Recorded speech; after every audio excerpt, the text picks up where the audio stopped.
రేపు నల్గొండలో నిర్వహించనున్నటువంటి BRS working president KTR ఆధ్వర్యంలో కొనసాగుతున్నటువంటి రైతు మహాధర్నాకు పోలీసులు అనుమతి నిరాకరించడం జరిగింది. క్లాక్ టవర్ సెంటర్లో వీరు ధర్నా కూడా ముందుగా పర్మిషన్ తీసుకోవడం జరిగింది. కానీ క్లాక్ టవర్ సెంటర్లో ట్రాఫిక్ జామ్ అదేవిధంగా కొన్ని పరిస్థితుల కారణంగా రేపటి నుంచి గ్రామ సభలు కూడా కొనసాగుతున్నాయి. పోలీసులు బందోబస్తు కూడా అన్ని గ్రామ సభల్లో ఉండబోతున్నారు కాబట్టి అనుమతి నిరాకరిస్తూ కూడా పోలీసులు చెప్పడం జరిగింది. దీనిపై బీఆర్ఎస్ నాయకులు మాత్రం ఇప్పటికే ఏర్పాట్లు చేసుకుంటున్నటువంటి పరిస్థితి కనిపిస్తుంది. ఎట్టి పరిస్థితుల్లో సభ నిర్వహించి తీరుతాం, అవసరమైతే హైకోర్టుకు వెళ్ళి కూడా పర్మిషన్ తెచ్చుకుంటామని కూడా చెప్పడం జరిగింది. మనతో మాట్లాడానికి నల్గొండ మాజీ ఎమ్మెల్యే కంచర్ల భూపాల్ రెడ్డి ఉన్నారు. చెప్పండి, రేపటి కేటీఆర్ ధర్నాకు పర్మిషన్ లేదంటూ కూడా పోలీసులు అనుమతి నిరాకరిస్తూ కూడా చెప్పడం జరిగింది. ఏమంటారు దీనిపై?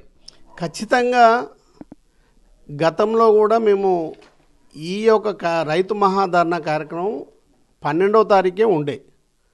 ఆ కార్యక్రమాన్ని డిఎస్పీ గారు ఎస్పీ గారి దృష్టికి తీసుకుపోయి మేము అప్లికేషన్ పెట్టుకున్నప్పుడు వాళ్ళు రిక్వెస్ట్ చేసిండ్రు.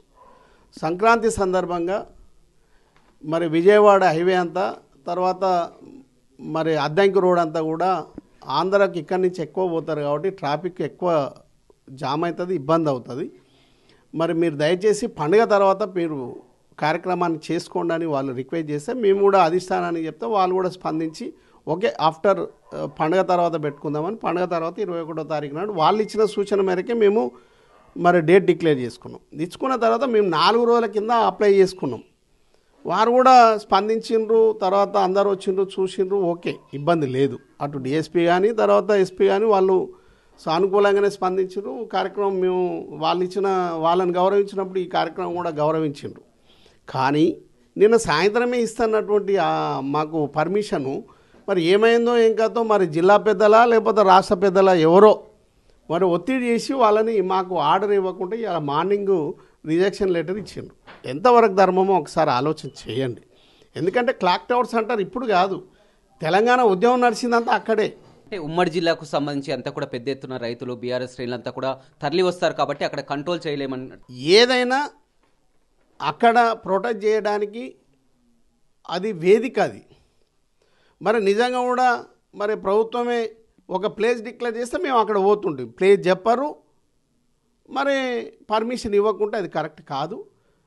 ప్రొటెక్ట్ చేసే హక్కు ప్రజాస్వామ్యంలో ప్రతిపక్ష పార్టీలకు ఉంటుంది. ఖచ్చితంగా మేము అది కేటీఆర్ గారి ఆధ్వర్యంలో ఖచ్చితంగా రేపు మరి చేసి తీర్థం. ఇంకో రీజన్ కూడా రాయడం జరిగింది, రేపటి నుంచి కూడా గ్రామ సభలు ఉండబోతున్నాయి, మొత్తం కూడా పబ్లిక్ గ్రామ సభలు ఉండబోతున్నాయి కాబట్టి పోలీసులు అంతా కూడా బందోబస్తులో ఉంటారు అని కూడా. అంటే వాళ్ళకి చెప్పి మేము ప్రొటెక్ట్ చేయాలన్నా?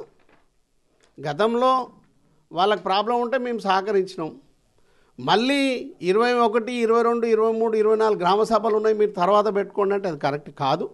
మరి గ్రామ సభలలో రేపు నిరసన సభలు అయితే అవన్నీ కూడా తర్వాత రైతులకు ఏవైతే హామీలు ఇచ్చిండ్రో అవన్నీ నెరవేర్చమంటున్నాం. మేమేం అంటలేం కదా. రైతులకు పెట్టుబడి సాయం కింద ఎకరానికి 15,000 రూపాయలు ఇస్తున్నారు, ఇవ్వమంటున్నాం. వాళ్ళు చెప్పిందే ఇవ్వమంటున్నాం. 100 రోజులలో ఇస్తున్నారు, 13 నెలలు దాటిపోయింది. ఆసరా పింఛన్ 4,000 ఇస్తున్నారు, 100 రోజులలో ఇస్తున్నారు, 13 నెలలు దాటిపోయింది.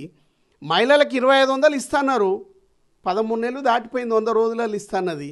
మరి కౌలు రైతులకు 15,000 రూపాయలు ఇస్తున్నారు, మరి ఇవ్వలేదు. ఏవైతే ఇందిరమ్మ ఇల్లు ఇస్తున్నారు, మరి అదేవిధంగా రేషన్ కార్డులు ఇస్తున్నారు, అందరికీ అవి ఇవ్వాల్సిందే. వాటి మీద సర్వే పెట్టిన అవన్నీ కూడా రేపు మేము పిలుపునిస్తూ ఉన్నాం. ఎక్కడికక్కడ బీఆర్ఎస్ శ్రేణులు కానీ ఎవరైతే లబ్ధిదారులు వాళ్ళందరూ కూడా ప్రభుత్వంలో వచ్చినటువంటి అధికారులను నిలదీయండి. అక్కడే నిరసన దీక్షలు కూడా ఖచ్చితంగా రేపని చేస్తాం. దాంతోపాటు రేపు జరగబోయే ఏదైతే కేటీఆర్ గారి రైతు మహాధర్నా ఉందో అది కూడా ఖచ్చితంగా కోర్టుకు పోతున్నాం. కోర్టులో మాకు నమ్మకం ఉంది, ప్రజాస్వామ్యంలో వాళ్ళు ఖచ్చితంగా ఇస్తారు. ఆర్డర్ ప్రకారం రేపు ఖచ్చితంగా క్లాక్ టవర్ సెంటర్లో సమయం కూడా లేదు, ఎందుకంటే మీరు అన్ని కూడా ఏర్పాటు చేసుకోవడం జరిగింది. అంతా కూడా అన్ని నియోజకవర్గాల్లో కూడా సమావేశాలు కూడా పెట్టుకోవడం జరిగింది. రేపటికి అన్ని ఏర్పాట్లు కూడా పూర్తయ్యాయి, సమయం కూడా లేదు. ఏం చేయబోతున్నారు? ఖచ్చితంగా చేస్తాం. ఇప్పుడు పోలీసు వాళ్ళు మాకేం పర్మిషన్ ఇవ్వాల్సిన అవసరం లేదు ధర్నా కార్యక్రమంలో, ఓన్లీ మైక్ పర్మిషన్ ఇవ్వాలి. కాబట్టి కోర్టు పోతున్నాం, మాకు నమ్మకం ఉంది. కోర్టు పర్మిషన్ ద్వారా ఖచ్చితంగా చేస్తాం. రేపు మా శ్రేణులందరూ కూడా రేపు పెద్ద ఎత్తున వస్తున్నారు రైతు. ఖచ్చితంగా ఆ యొక్క రైతు మహాధర్నా సక్సెస్ అవుతుంది. కేటీఆర్ గారు వస్తున్నారు రేపు. రైట్, చూడొచ్చు. ఎట్టి పరిస్థితుల్లో కూడా ధర్నాను కొనసాగిస్తామని కూడా చెప్తున్నారు. పోలీసులు పర్మిషన్ నిరాకరించడానికి కూడా కొన్ని కుట్రలు చేశారని కూడా చెప్తున్నటువంటి పరిస్థితి కనిపిస్తుంది. గతంలోనే 12వ తారీఖే ధర్నా ఉన్నప్పటికీ కూడా పండగ దృష్ట్యా కూడా మేమే విరమించుకున్నాం. ఆ తర్వాత పోలీసులకు కూడా 3 రోజుల ముందుగానే కూడా అనుమతి తీసుకున్నాం. చివరి నిమిషంలో రేపటికన్నీ కూడా కార్యక్రమాలు ఏర్పాటవుతున్నటువంటి తరుణంలో ఇప్పుడు చివరి నిమిషంలో కూడా అనుమతి లేదంటూ కూడా నిరాకరిస్తూ ఈ విధంగా పంపడం కరెక్ట్ కాదని ఖచ్చితంగా హైకోర్టును ఆశ్రయిస్తాం, ధర్నా చేసి తీరుతామని కూడా మాజీ ఎమ్మెల్యే భూపాల్ రెడ్డి చెప్తున్నారు. ఇదే విషయంపై కూడా మాజీ మంత్రి జగదీష్ రెడ్డి కూడా మాట్లాడుతూ కూడా ఎట్టి పరిస్థితులు దీన్ని ఖండిస్తున్నాం.